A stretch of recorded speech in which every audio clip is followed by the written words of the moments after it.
I have a special guest this evening to announce the winner of last year's prize, and he's joining us all the way from Australia. He's the last winner of this prize, Geoff Lemon, for that brilliant book, Steve Smith's Boys, about Sandpaper Gate affair.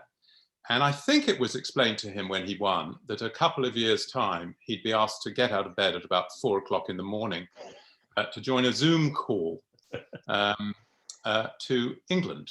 And to, I think, all of our astonishment, he agreed to that and said yes. And he fought off what we hear is a rising tide of mice and spiders that is deluging down from Sydney to join us tonight. So can I say welcome, and can we have that round of virtual applause, if we can muster it, for Geoff Lemon, if he can join us from Melbourne.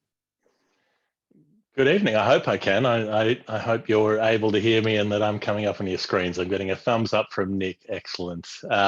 Yeah, this wasn't exactly in the contract, but here we are. It's 2 minutes past 5 in Melbourne. I'm doing the full Agnew with the dressing gown, just to make sure that there's a visual appreciation. And it's been lovely to hear all of your stories and to hear about the books you've written.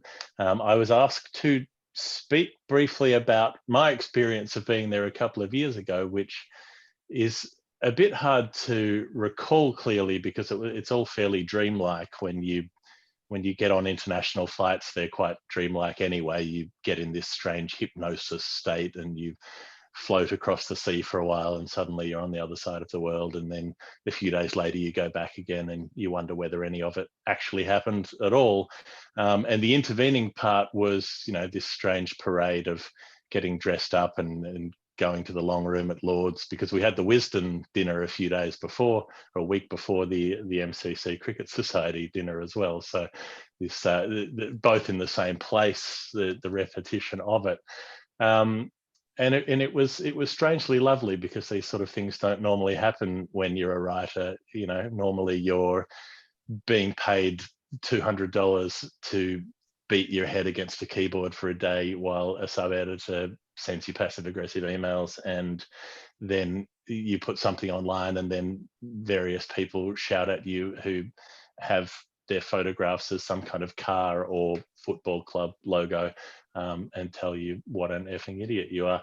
And that's generally the life. But it was something very different to have people saying nice things and being pleasant about everything. So I was very appreciative of this strange little writing holiday. It was probably the most enjoyable week of my writing life, I suppose. So the context that we have now, I guess I think about how fortunate I was to be there in the last normal year that we've had, where people were allowed to come to a place and be in a room together and speak to each other and shake hands and do all those things that we're not allowed to do anymore. So I'm sorry to the authors who are up in this round that you are having to do it at this fairly clinical remove, but there is a kind of community that we can make happen, even if it is electronic. I think the thing that I enjoyed about that reception in that week and having people talk to me about a book I'd written is that writing is a very solitary experience anyway. It's a kind of lockdown, and then being able to have that connection with people where you, as the writer, feel like the work that you've done and the thinking that you've done has actually connected with someone on the other side of the world who you'd had nothing to do with before. The correspondence and the communication about the book is a joyful thing to learn that connection has happened. So I guess that's why we labor over it as writers, instead of just knocking out some bullshit that we can sell on the same day, although we probably do a bit of that as well. But the thing that it made me think about was that fundamentally that experience was about receiving kindness from people. And I think over the past year, it's been driven home to me more and more how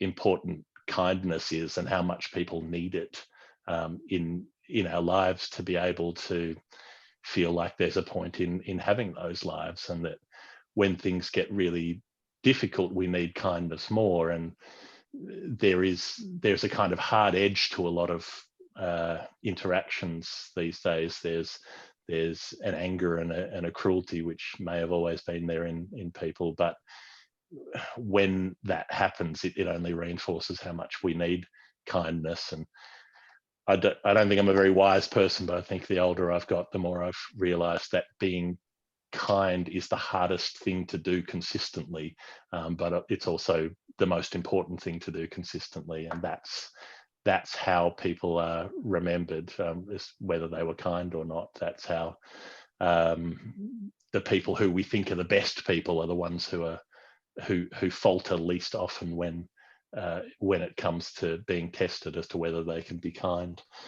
So I suppose that makes me think that even though we're all separated at the moment, the writers who are up for the prize tonight have that joy of having connected with people, having connected with readers. They've sent out their little filaments from their minds and zapped into other people's, and they get to have the enjoyment of that, of providing a little bit of hope and solace to people while we've all been isolated and separated. So there's kindness involved in that, in labouring over the work to make it as good as it can possibly be and to make it right. So that's what you've all done, and being shortlisted for this prize is a huge achievement, and the actual winning of it is a bit of a lottery, really. You've already got the prize in being on the shortlist. So we've got to pick the lottery ticket out of the hat. I have here the envelope, which for some strange reason used to have an MRI of my knee in it. I don't know why they sent it to me in this, but they did. I'm going to push around in here and draw out the prize. The Cricket Society, MCC book prize for the post year that we didn't get to have goes on this occasion to, drumroll, Duncan Hamilton for The Great Romantic, Cricket and the Golden Age of Neville Cardus, and Christopher Sandford for The Final Innings, The Cricketers of Summer 1939. It's a tie. It's a tie. There's going to be a super over. The barest of margins. They couldn't separate those two, and so two authors have won the book prize. They get to share it. They get to share the glory. As you know, maybe that should have happened at Lord's in 2019. I don't want to step on any toes. But let me throw back to Robert to bring up the authors for their response. Thank you so much, Geoff, and many congratulations to both of the authors concerned. Just to correct Geoff, it is a tie, but there won't be a super over. It's an unusual result. I think I can claim most of the credit for that because I began the meeting, I vividly remember, by saying on no account could we have a shared result. The Booker Prize had just been shared, and there was no question that we were going to go down that route. We absolutely weren't. So I think that smack of firm leadership clearly led to this joint choice. It wasn't one of those choices where half the panel disagreed with the other half and there was a lot of over my dead body quarrelling, and it was a kind of second string fallback position, a default setting, if you like. The judges were genuinely merged. They weren't really split. They wanted to reward both books, and that's what we decided to do. And I think it's a tribute in a way to cricket. It reminds us of the value of the draw, not just the tie. It's not a no result, it's a joint result, and they're both winners in our eyes.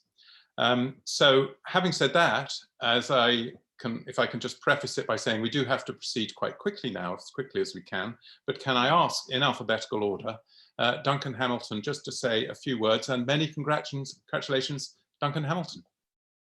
Thank you so much. You mentioned before about the fantastic names that have won this prize, and I know that I'm also, I think, accepting this on behalf of Cardus himself. Nigel said at the beginning that the prize started in 1970. Had it started in the 1920s, he would have probably won it 6 or 7 times. So I hope that he's kind of pleased because I certainly am. Thank you very much.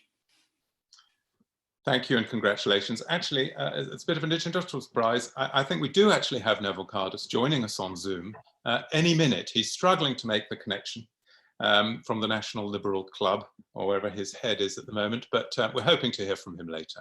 But in case he doesn't get through, can I ask Christopher Sandford to take us back to 1939 and just to revel in sharing this win with Duncan.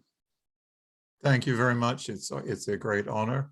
And I shall raise a glass of something appropriate. Certainly, I'm a few hours behind you, but I might nonetheless, before the sun goes over the yardarm, raise a glass to Godfrey, Evans, who I can assure you would have felt that was appropriate. The raising of the glass. He is quite well known in that area himself. And more seriously, a note of respect to all those cricketers who fought for their country, in some cases not to return, and in other cases who did gloriously return and continue this most wonderful of all sports. So it's a great honor and a great pleasure. Thank you. Thank you very much, and congratulations again. And congratulations to the authors who did not win. As Geoff said, it's a great thing to be on the shortlist. That is in itself a win. It is a lottery. A different set of judges we know would probably choose different books. It's possible that the same set of judges on a different day might choose different books. It's a capricious process, judging, which those of us who've done it know. But many congratulations to all involved, and it's a great pleasure. I liked what Geoff said also about kindness. I'm a great fan of Jan Morris, the writer, and who died a few months ago.